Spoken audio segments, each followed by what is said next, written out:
Good evening. Before we begin, I would like to acknowledge that we meet and we learn from each other tonight on country. I'm coming to you from Gadigal land. I pay my sincere respects to elders past, present and emerging, and I extend that respect to any Aboriginal and Torres Strait Islanders who may be joining us here this evening. Welcome. My name is Rachel Franks. I'm the Coordinator of Scholarship at the State Library of New South Wales, and it's my pleasure this evening to welcome you to the History Week edition of History Matters.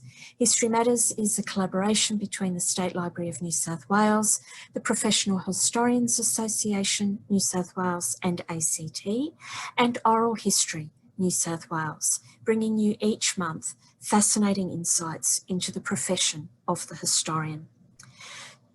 We'll be having questions and answers as we do each month.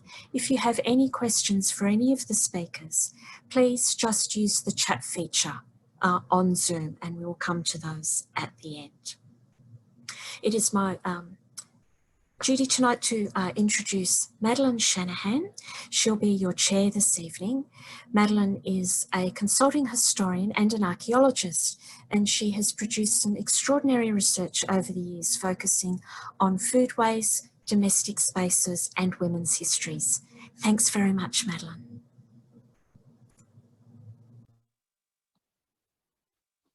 Well, hi everyone. Look, I'm really honoured to be chairing this session in History Week in this year of all years, when I think more than ever the value of history has really come crashing home to all of us, and when in many ways we're being forced to defend it on so many levels and on so many fronts.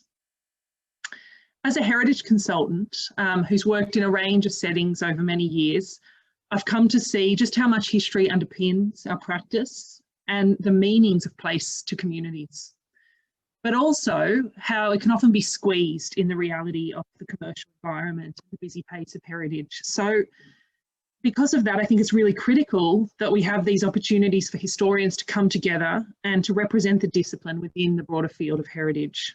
So without further ado, I'd like to hand over to our specialists that we have with us today. We've got a really interesting lineup of speakers. So first up, we have Emma Dortins.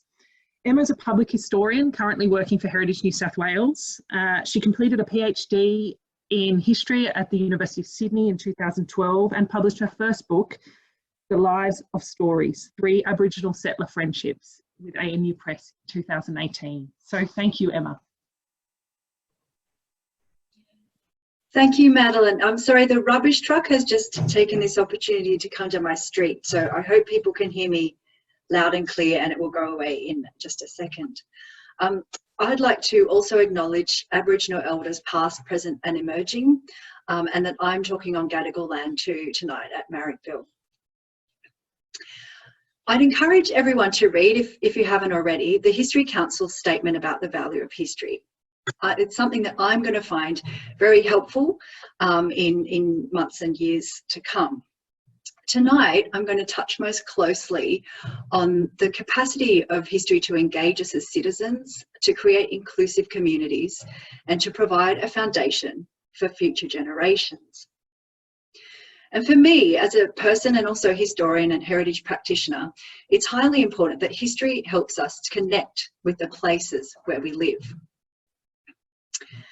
Living as we do right now with a new form of isolation, coping with the COVID pandemic, and also with anxiety about the future, thinking back to the terrible fires of last summer and dread of what's projected for a future living with climate change. I think in this context, history helps us to put things in perspective, and that allows us to think of the future and to engage in public thinking and public actions, however small in scale, as citizens who share places and their stories. And so for this reason, I'd like to take you all to Redfern Park and Oval tonight in our imaginations, because it's a place that's listed on New South Wales' State Heritage Register, in great part in recognition and celebration of its historical associations. As Madeline said, I work at Heritage New South Wales, and this is a listing that I'm particularly proud to have been involved in midwifing. Credit to the attending officer Damien Tybesek and to our colleague Pamela Young for her knowledge and advice in this listing. The decision to list was made on recommendation of the New South Wales Heritage Council to Minister Gabrielle Upton and gazetted on the 10th of August 2018 and can be seen on the website of the Office of Environment and Heritage. Redfern is part of Gadigal Eora country, and where Redfern Park is today was a wetland or lagoon set in a wider area of sandhills. It was a freshwater resource place with freshwater fish, watercress, nesting birds, and a meeting place for Aboriginal people. I usually walk to the park from Redfern Station down the bustling, concreted, busy, noisy space of Redfern Street, and then arrive in the northwestern corner of this park into this cool, green, fresh space and take a deep breath. I walk down the diagonal pathway to the centre of the park, where there's a fountain that was donated by a prominent local resident, John Baptist Jr., who ran a large commercial nursery in Redfern to the east of what became Redfern Park in the 19th century. If you look up from here, you look up along the trunks of a congregation of palm trees, some of them Canary Island palms, and the trunks are variously rough and smooth and tall and taller. If you look outwards across the lawns of the park, you'll see a dense canopy of fig trees embracing the park, welcoming people in but keeping the city out in a way. Like the palms, these were planted as saplings from 1886, supplied by the Royal Botanic Gardens, and reflected the preferences of the successive directors of the Botanic Gardens, Charles Moore and Joseph Maiden, for these collected species. Redfern Park had remained swampland while residential and industrial Redfern was built up around it, and it had become seen as a nuisance and a wasteland. South Sydney Council resumed 12 acres for park construction in 1885. And civic pride and donations and subscriptions fed into it, and that distinctive late 19th century drive to improve land and to improve people via the provision of grand public works.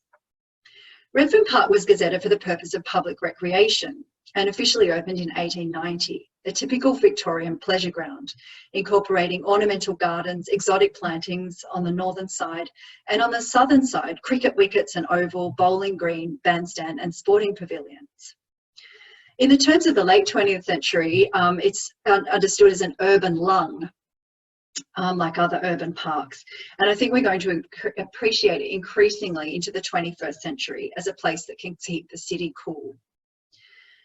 The park, as opposed to the oval, was a shaded, calm space designated as a place for what we call passive recreation, contemplation, conversation, meeting and greeting, and history making, which are really only passive in one sense of that word.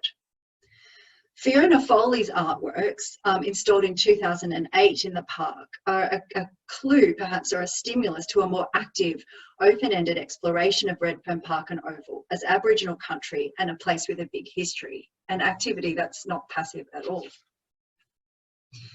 Redfern Park is an open space that provides a great vantage point on Australian history. One of the reasons for its listing on the State Heritage Register is that it's a place where Prime Minister Paul Keating made a speech, now known as his Redfern speech, in 1992.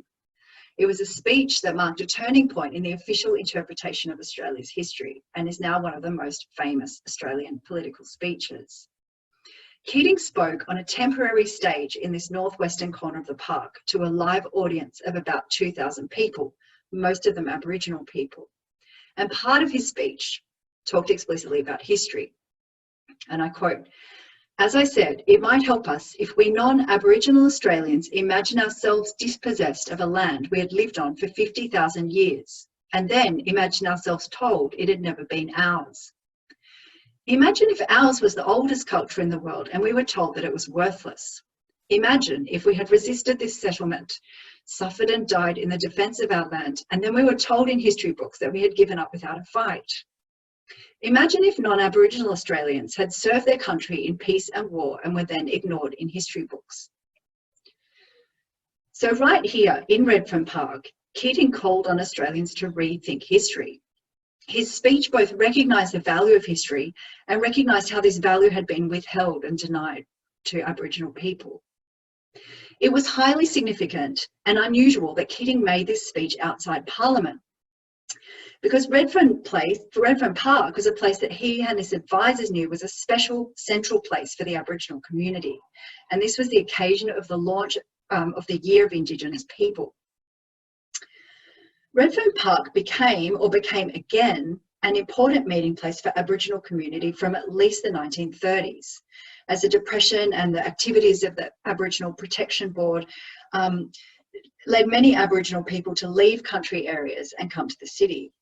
The industries based in Redfern provided employment opportunities.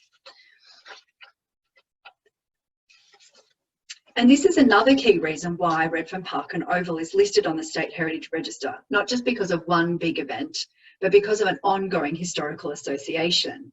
The park became an important place where the Redfern Aboriginal community could meet and socialise with family groups and new arrivals from the country, being close to Redfern Station. Redfern Park became known as a comfortable place, which is a phrase that Pamela Young, my colleague at Heritage New South Wales, advised us on, and a concept, a place where Aboriginal people could meet and talk freely, where people could build community and help them to establish their own connections and find their own family and mob, especially where these connections have been stretched or broken by the removal of children from their families over several generations. The importance of a comfortable and safe place in public space across the mid-20th century for Aboriginal people cannot be overstated. Police violence was a constant threat to Aboriginal people in public and private spaces at that time. And every town and city centre was crisscrossed by elaborate, more or less explicit demarcations of where Aboriginal people were and weren't safe and welcome.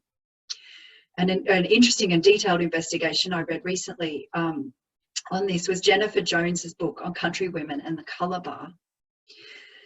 Thus, Redfern Park was a place that fostered discussion as Aboriginal people began the revolution in civil rights in the 1920s and 30s. It was part of a network of places where political discussions took place, which included in the 1920s the Boot Trade Union Hall, also in Redfern, and St David Hall in Surrey Hills, where the Australian Aboriginal Progressive Association had met, and also the Cypress Helene Club or Australia Hall, where the Day of Mourning meeting took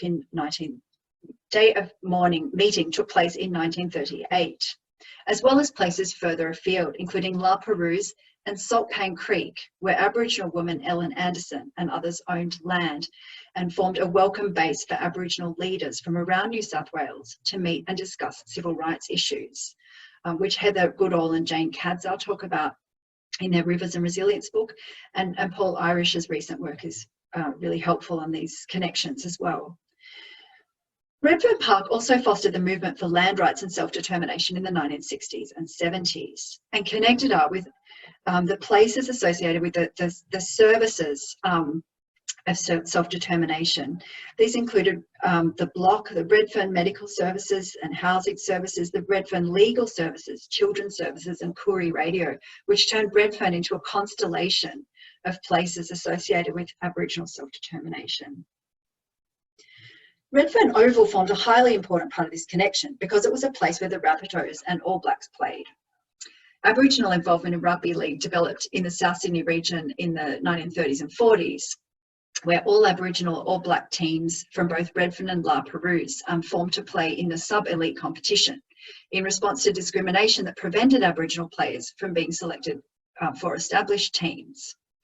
The La Perouse team first played in the 1935 competition, and the Redfern All Blacks were established in 1944 and attracted many talented players who became role models for young Aboriginal men in Redfern. The club also offered a welcoming and inclusive place which gave members and supporters purpose, a sense of community and a positive sense of identity and pride. In 1971, the Redfern All Blacks were one of 7 founding teams of the Koori Knockout.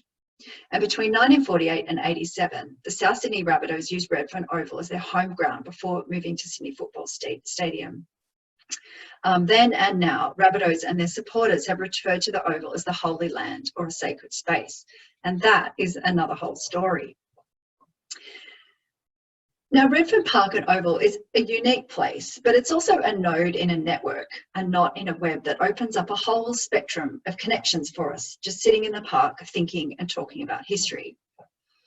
I remember experiencing a moment of severe vertigo in preparing the State Heritage Register listing. We were looking at the story of the Long March for Freedom and Justice in 1988, partly via a fantastic video documentary called 88. This understanding seemed to dwarf, this whole undertaking of the Long March seemed to dwarf Redfern Park and also the endeavour of heritage listing and me and the rest of my life as well. The march, the Long March for Justice and Freedom, was a resounding national Aboriginal statement on the bicentenary. Aboriginal Australians felt insulted by the effort and huge government expenditure for the 1988 festivities, especially when they faced such discrimination and social problems that required urgent attention and funding. And a group of Aboriginal people sought to build on the recognition of Australia Day as a day of mourning that had started to be built up from 1938. A large grassroots campaign was undertaken to mobilise Aboriginal communities across Australia by the Freedom, Justice, Hope Committee and many others. Weeks and months ahead of the 26th of January, convoys of buses started out from Aboriginal communities across the continent heading for Sydney. Many impromptu meetings were held along the way, and my sense of the scale of this whole endeavour really tipped thinking about a large meeting held at Mildura between the Darwin and Perth mobs as they made this incredible journey. On the 26th of January, these convoys formed up along the Hume Highway before heading to La Perouse, which was the headquarters of the protest. At 10 o'clock, protesters began to gather at Redfern Park, and around 20,000 Aboriginal Australians from across the country had gathered, along with non- and Indigenous supporters. It went along Chalmers and Elizabeth Street, collected more supporters at Belmore Park, and continued on to Hyde Park, growing to over 30,000 or 40,000 people, depending on reports. It was thought at the time to have been the largest Aboriginal gathering ever, and was the largest protest march in Sydney since the Vietnam moratorium. The success of the march led to important steps forward in Aboriginal rights issues, recognition and reconciliation. Now, as working at Heritage New South Wales, we have this responsibility not to trumpet incidental or indirect historical associations in heritage listings, and trying to calibrate the correct sense of scale and proportion for the place of Redfern Park and Oval in this huge event had me struggling to work out how to articulate this. But here I woke and realised Redfern Park and Oval was genuinely an important place in this truly long march. And I think it's a good analogy for many of its other layers of significance too, that this place is part of much larger journeys through time and space. As it's often observed, it's a classic part of Western thinking to compartmentalise and categorise and isolate places, people, stories from each other, and to try and make them unique. And conversely, a feature of Aboriginal thinking being an emphasis on connection. And here I was, during this listings process, going through that loop again and having to have a laugh at my own expense. Thanks to my Aboriginal colleagues and mentors at Heritage New South Wales and the government more broadly, I think, hopefully I'm in a productive spiral in this regard in my history making and heritage practice generally. So in conclusion, I don't see history making as passive recreation at all. As Anna Clark has observed, history isn't simply something that happened, it's something we do. And of course, it doesn't get done just once and that's it either. It's an ongoing conversation.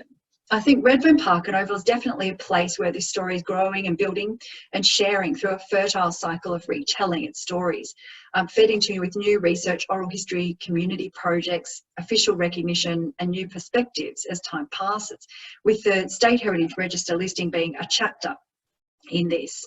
And I really want to give a shout out to conclude to colleagues at City of Sydney, Lisa Murray and Leila Elmus, and all their work on the Barani website and Barani Barabugu walking tour as a way of connecting all this up together in public history. So bringing interconnected histories of place to life and giving a sense of history that you're walking it, breathing it and doing it.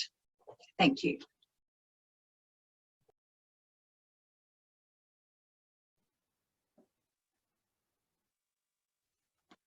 Thanks so much, Emma. That was fascinating. I know there'll be a lot of questions at the end. So I'm now going to introduce Mark Dunn. Mark Dunn's well known to so many of us. He's worked as a professional historian in the heritage industry for over 20 years on a range of sites and different companies. But importantly, he's also the author of the acclaimed, recently published Convict Valley, The Bloody Struggle on Australia's Frontier. And so without further ado, I'll hand over to Mark. Thank you.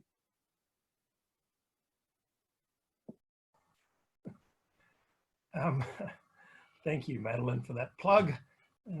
Yes, I have been speaking more recently about my book, but it's nice to come back to what I actually do for a living, which is heritage. Thanks to the library, of course, for hosting, and to Emma there speaking before me. And I'm also would like to acknowledge the Aboriginal custodians of where I'm talking to you from, which is also Gadigal land, on the boundaries of Gadigal or Mongol land in the Newtown area. So when I was thinking about this topic, I sent in a small abstract reflecting on the History Week theme for this year, history, what is it good for? I thought heritage was actually the perfect kind of industry in some ways to talk about, because in this industry that I work in, and Emma and a few others that I can see are tuning in, history is vital. It's vital to the heritage industry. Now, I'm not suggesting, and nor am I saying that heritage and history are one and the same thing. They're definitely not. But there is virtually nothing that has been recognised as a heritage item or a place on local or state lists, which is what I'm going to talk about tonight, which doesn't have history at its core. And yet, for many in the heritage industry, and probably for many people outside of the heritage industry that think about it, it's still really architectural merit that dominates much of the narrative of what gets listed or what gets recognised. It's still an industry, I think, that prioritises the great man approach via sort of which architect designed this particular building or similar, and it often struggles with some of the places that are more complicated or tragic or just plain normal, including what Emma's been talking about with Redfern Park.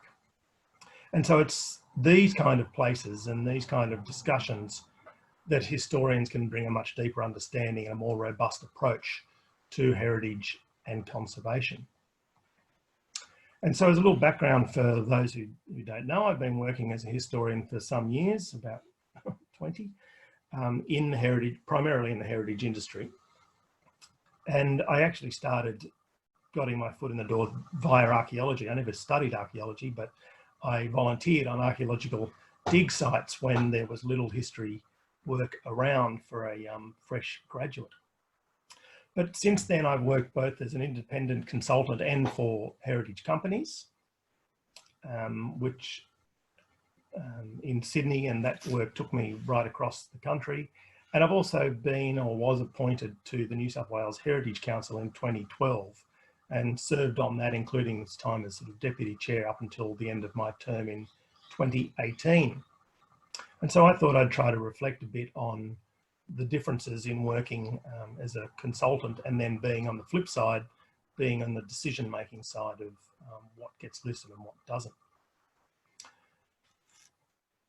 In my time on the Heritage Council, it was sort of, I was appointed because of my role and my experience as a historian, but I wasn't a historian as such on the council. That position no longer officially exists. It used to be one of the skills that was required to sit around the Heritage Council, but that's no longer the case. It's now one of a grab bag of skills that the minister gets to choose from for 5 of the 9 members. And these include, I just want to tell you what the various people are around the table or what can come from, and see that history is just one of these skills. So there's archaeology, architecture, a knowledge or qualification in the building, development and property industry, a knowledge or qualification and conservation of the environmental heritage of the state of engineering, an understanding or qualifications in New South Wales or Australian history, which is obviously where I slotted in. You can come from local government, be an expert in movable heritage, natural heritage, planning, property planning or environmental law, property economics, rural interests and cultural landscapes. So you can see with the Heritage Council only needing to choose 5 of the 9 places around the table, history is only one of 14 different options. So one of the things we probably should think about or take away from this is we need to constantly remind government that historians are vital in this industry, and we need to constantly lobby through things like the PHA and others to make sure historians are at the table. And what I'm talking about when I talk about heritage work that I do is I'm going to talk about the researching and assessing of places, then making judgments on a place or a collection or an item to determine what we call the significance. And then therefore its sort of level of protection or at least recognition on a local, state or national authority. Now, the best of this work is, I think, undertaken in a collaborative approach and multidisciplinary approach. With historians should be at the core, as I'm going to argue. There should also be involved archaeologists and architects, landscape specialists, and some of those other specialisations that I mentioned there as part of as a team. And then historians, and these are the most common professions that are involved. But as I sort of hinted at, it's often architects that are still the most dominant group at the table. And this, I'm not going to go into the history of how the heritage industry came about, but really that's sort of part of the legacy of where heritage started from and how this was all looked at. But I think this is where part of some of the problems lie. This heritage being dominated by an architectural approach, it's also dominated by arguments around aesthetics or design. There are many heritage items or heritage lists that are dominated by civic buildings, churches, you'll see, of course, all the work of prominent, which again are mostly male architects. In some cases, the fact that a building was designed by a certain architect is just about enough to qualify it in many people's eyes. That's what's so refreshing about Redfern Park, as Emma was talking about, because it's a very nice example of an exception to this. While it's no doubt an aesthetic part of Sydney and a lovely park to walk in and experience the values that it was listed for, and not necessarily that aesthetic value, but those core values of its place in the Aboriginal community. And so it's these issues or problems you have with some of these sites is where historians then are best placed amongst those many disciplines involved. Because so much of our work involves looking across a wide range of sources and approaches. And because as historians, I think, in contrast to some of those more technically minded professions like architecture, and in some cases archaeology, who are more focused on, say, the what or the who in the question of site or significance, historians are more likely to also include the question of why. And this, and it's here that then the nub of much of the heritage question lies. Why is something considered important by people? Why would people be interested enough to conserve or preserve this stuff? Why should it be protected on a local or state level? And so heritage, which is described as things that a society values and we want to sort of pass on from one generation to the next, like a cultural inheritance. But by its very nature, and sort of probably guessing, it's not an objective profession, although it strives to be as objective as possible, much like historians, we strive to be as objective as possible. But you know, we all know that that's a very difficult thing to do. And in heritage, that's particularly, I think that's even more difficult. It's subjective, and in some cases, and Emma will no doubt agree, it can be particularly argumentative. I'm not suggesting it's necessarily combative, although in some cases, for example, like the recent statute debates, it certainly borders on being combative, but rather that each place needs to be argued. It needs to be proven as far as it can be to be significant, to be important, and then to be, once that is sort of argued, to be argued enough that is accepted by either the committee that you're dealing with or the council, or in fact, eventually by the community itself. Because all of the things that we deal with go out onto public consultation. So you need to be able to convince the community as well, if they're not already behind you. So it's sort of a process then, this assessment process is a process of value creation.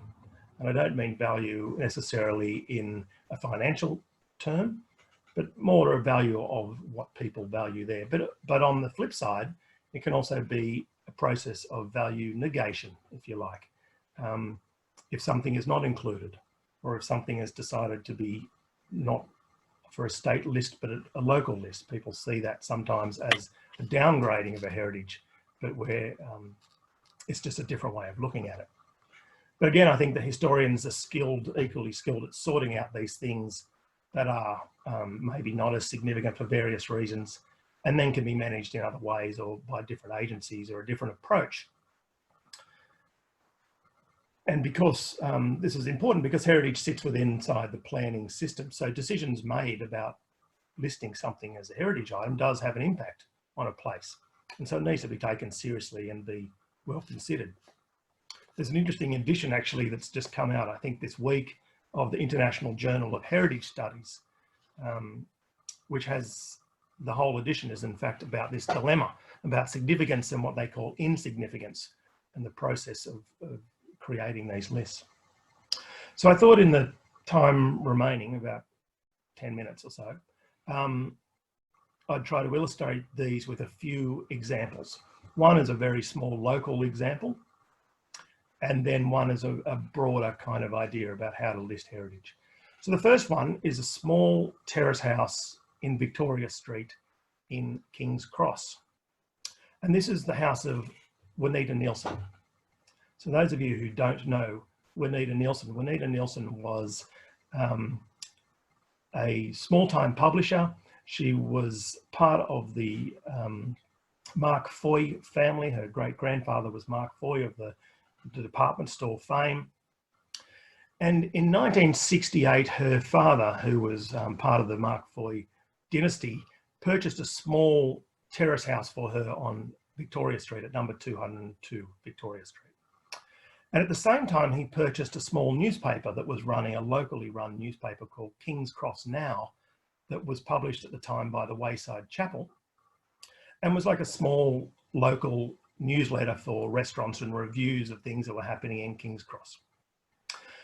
And Juanita moved into this little terrace, which is a fairly typical 1860s workers' terrace in King's Cross, one of many hundreds, if not many thousands, of exactly the same type of building across the inner city, in 1968, and started working on this newspaper and distributing it around the local suburb. She wrote, edited the paper and produced it inside the terrace at Victoria Street. Now, she moved into the King's Cross area just at a time when tensions were rising about the future of that area in terms of who would live there and what kind of buildings would be built. It's a place that was full of a range of old workers' houses, but also some grand terraces, and it was being eyed off by developers. Some things don't change in Sydney, and this is a familiar story.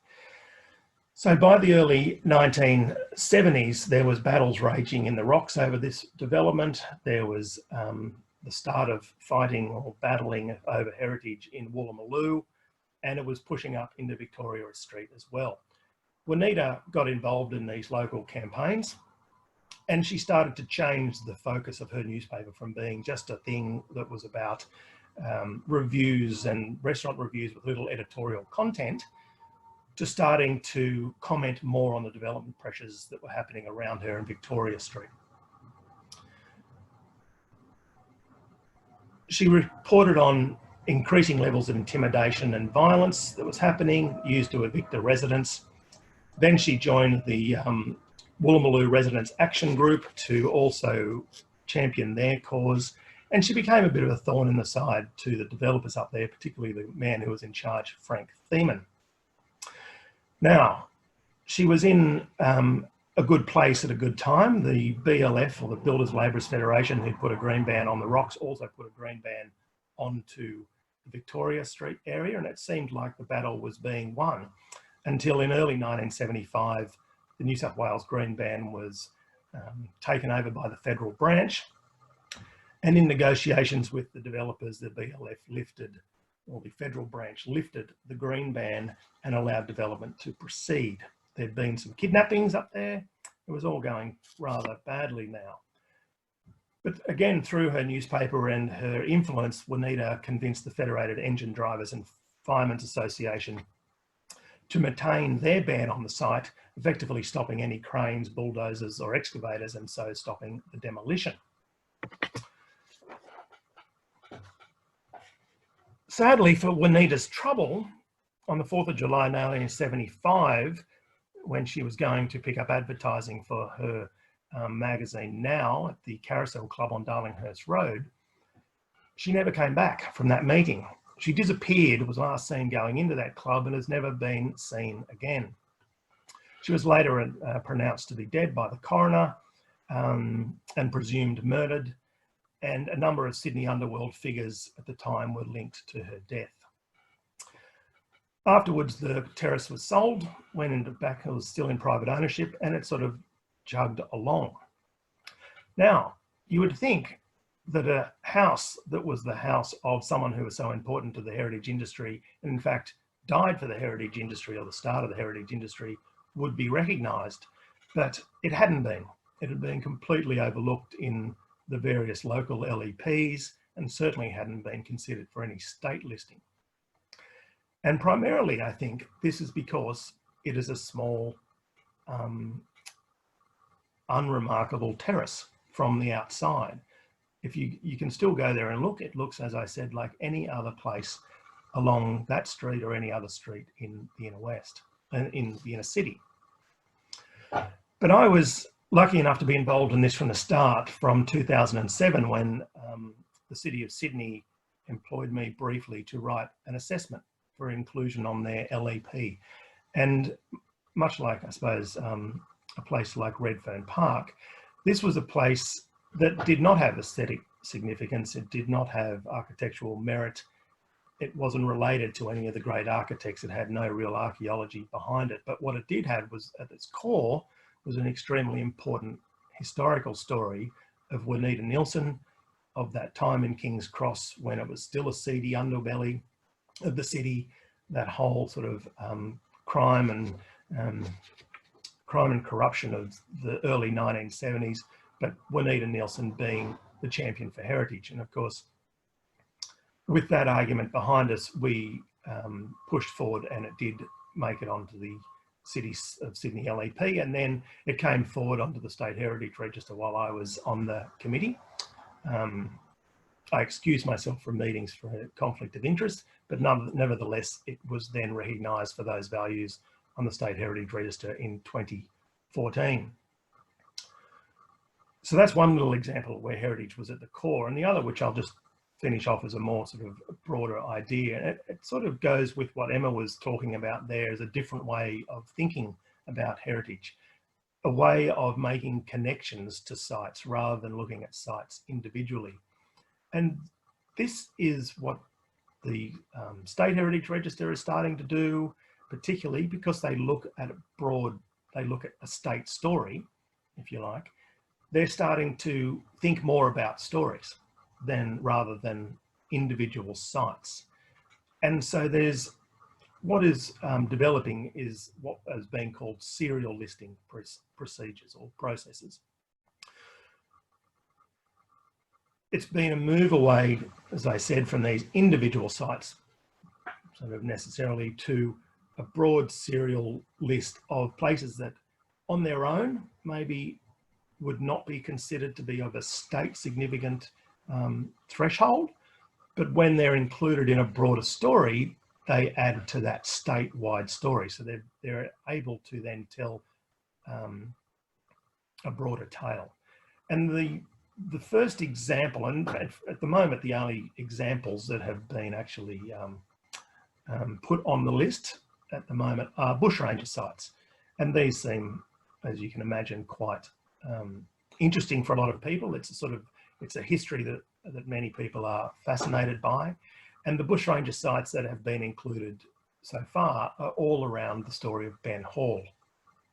Now, Ben Hall's probably not a bad one to choose because he's someone that a lot of people like, and he doesn't, without going into too much depth, he doesn't come across as one of the nasty, bloodthirsty, murdering kind of bushrangers that so many of them were.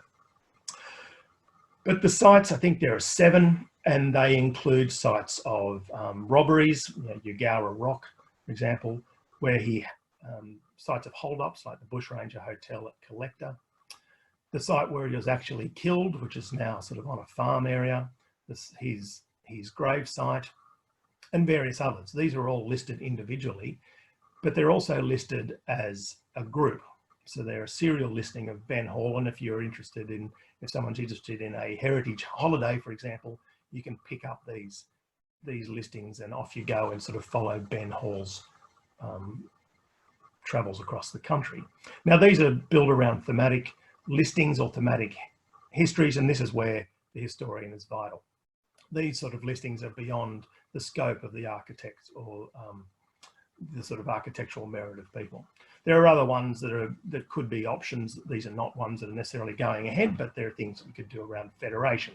You can do gold rushes. You could do convict sites, which has been done on a national scale. You can do civil rights or those sort of Aboriginal sites. You can also do sites that are not so pleasant. So there's plenty of Aboriginal sites that are on the list as well that could be thought about in this way, like Kinchela Boys Home and Cootamundra Aboriginal Girls Home. The Mile Creek Massacre site is one of the ones on the list. Blacktown Native Institute, etc., etc., etc. So I think actually that might be my time, but I just wanted to give those examples of the way that history is at the core of heritage, and I think historians are possibly the most important skill set for the heritage industry and the way it's headed currently. Thanks, Madeline.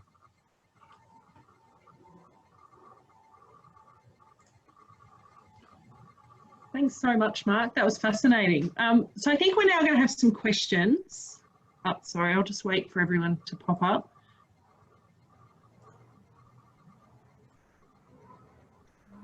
I think it's now over to questions. So I encourage you to get your questions on there. While we're waiting, Mark, while you were speaking there about the bushrangers and the sort of various, historical elements that can take place in serial listings, it reminded me of a time when I was working in a heritage firm in Dublin, and there was a tram line being put through the Lewis, and we had to have a difficult conversation with the developer about the fact that it was going right through the route that Leopold Bloom walks in Ulysses, and the idea that literary history and heritage had to be a factor, and a fictional story, but it underpins so much the meaning of that city, and I think really gets to the heart of what is of value, and so I couldn't help but be reminded of that. So now I'll head over to some of the questions. So I've got one question here, which is asking, what places do you wish had more recognition? What should be conserved, and what's important to you in that respect? Emma? Oh, could I just, one idea, what I was thinking when Mark was talking as well was that, the Juanita Nielsen example is a really important example of being reflective about the history of conservation and heritage itself. And that there are many more places that could be considered, say, as a serial listing for documenting and recognising and reflecting on the history of heritage itself. I think that it sounds a bit reflexive, but I think it's a really important thing to do. I also think, you know, we often talk about a robust and representative state heritage register, for example, which is where I'm mostly thinking about. And I think, you know, some of the kinds of places that would make it a more robust and representative heritage register as we go forward include things like cultural landscapes, looking at the values of open landscapes and their combined cultural and natural values and history, and understanding the ways in which the country in which we live, Aboriginal sense of country, and also the values of the land to people generally, rather than focusing very closely on single buildings, but looking at the connections across the landscape, I think is another really important thing. Another a group of sites that serial listings might really help, you know, where history helps, because it can be hard to find a spot to commemorate or to recognise.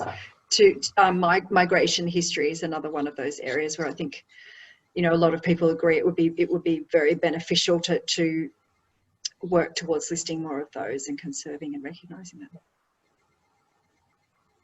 Yeah, I'd agree with both of those ideas from Emma. And one of the other things I think, you know, heritage, you know, as I was saying there, it's very much big buildings and civic spaces. It's also, and it's just the nature of the beast, that a lot of it, particularly on that state level, is gathered around the big cities, particularly Sydney. So there's a real gap for important regional and rural stories being recognised through these lists. But you know, I think the sort of that idea of serial listing things is one way that we can fill some of those gaps. You can start to build, because you can, you know, particularly in regional areas, because so many of the sort of historical stories, if you like, stretch right across areas rather than just being confined to a small place or town. So, but we'll see. I mean, you know, the issue is that, and this is a shout out to all our colleagues at the Heritage Office, they've got such a huge workload. So it's a slow process for a lot of this stuff, because even though we can all agree that something is very significant or should be on a list, there's so much negotiation to be done around these places that it's slow and steady. There's another interesting question that sort of follows on from that, looking at the sort of interconnectedness of places. We're increasingly focusing on serial listings and landscapes, which is so critical, but observing that also some heritage places, that heritage traditionally often conceived of places as being stuck in a specific time, so how can we better represent the decades of history that can accumulate in a place and its values over time? So I don't know if, Mark, did you have any thoughts on that? Yeah, well,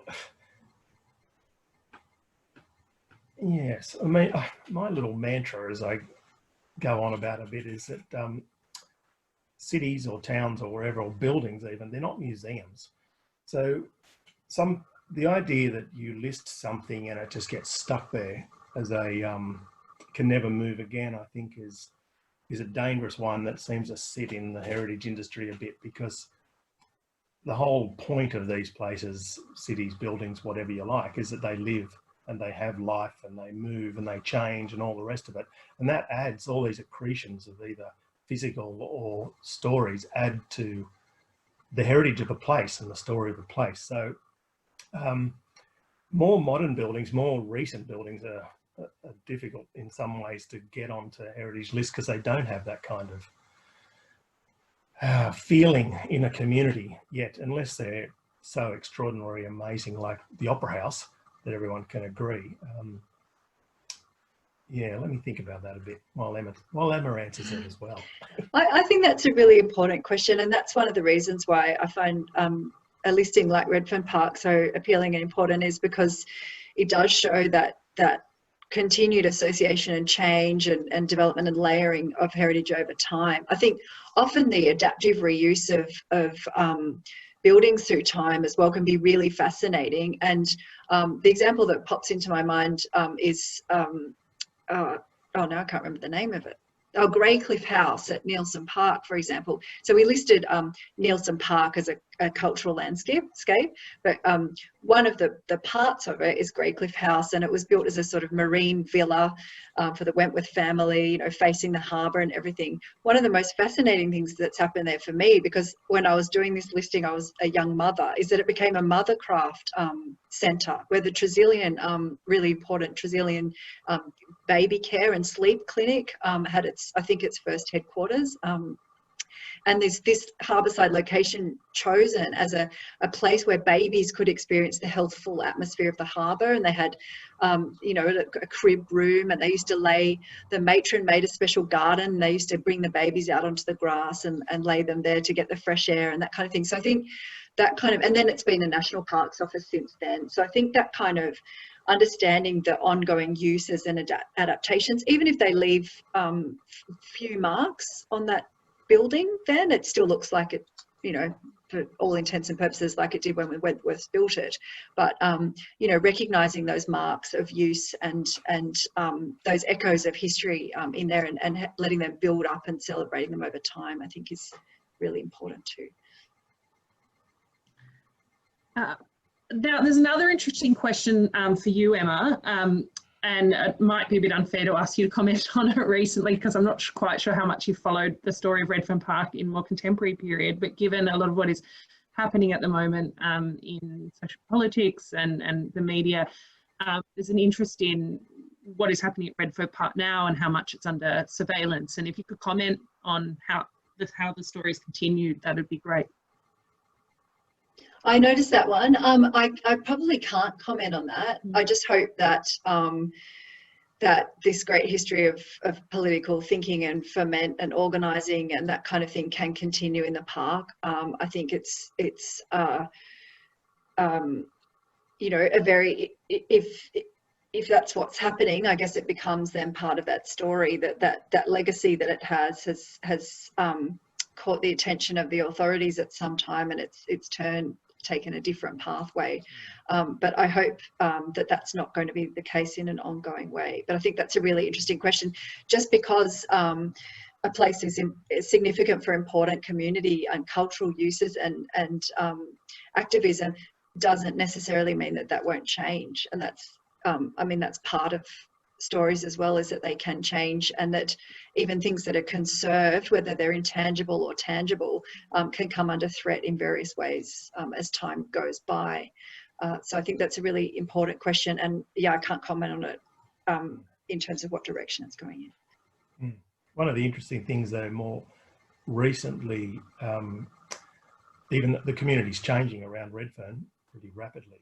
But one of the interesting things I think about Redfern Park is for example, on Anzac Day, the Aboriginal community have their Anzac ceremony there in the morning before they then go off, and if they're joining the main march, so they're for black diggers from Second World War and First, they have a particular ceremony there, which is, you know, a particularly moving ceremony. But the other sort of cool thing about it, in terms of that place it has still in the community, is that when South Sydney are training there and otherwise, they leave the gates open.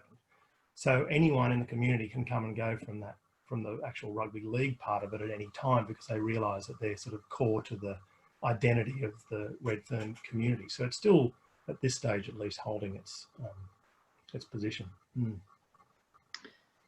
There's another interesting question that I think is really valuable, seeing as we have you, Emma, from sort of a government side, and Mark and myself from a consulting end, which is an observation that heritage surveys in regions are often carried out by architects, often just by drive-by. So we continue this sort of tradition of valuing places on architectural merit. And the questioner is asking, how can we ensure that places are included that have historical social value, not just architectural? So it might be interesting to hear from you, Mark, sort of in terms of practice first, and then maybe Emma, if you have some observations on how that can work on the other side of heritage, that'd be great. Yeah, well, one of the ways we can ensure that is to continually advocate that historians are involved in the process.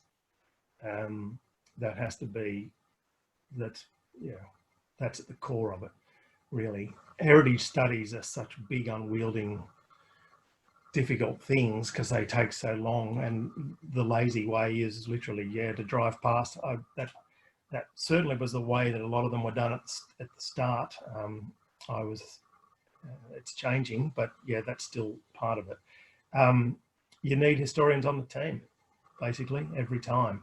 And it needs to be not only just writing a history for the place, but also being there when they're being surveyed, so you can see what's going on and make the kind of informed decisions with the team.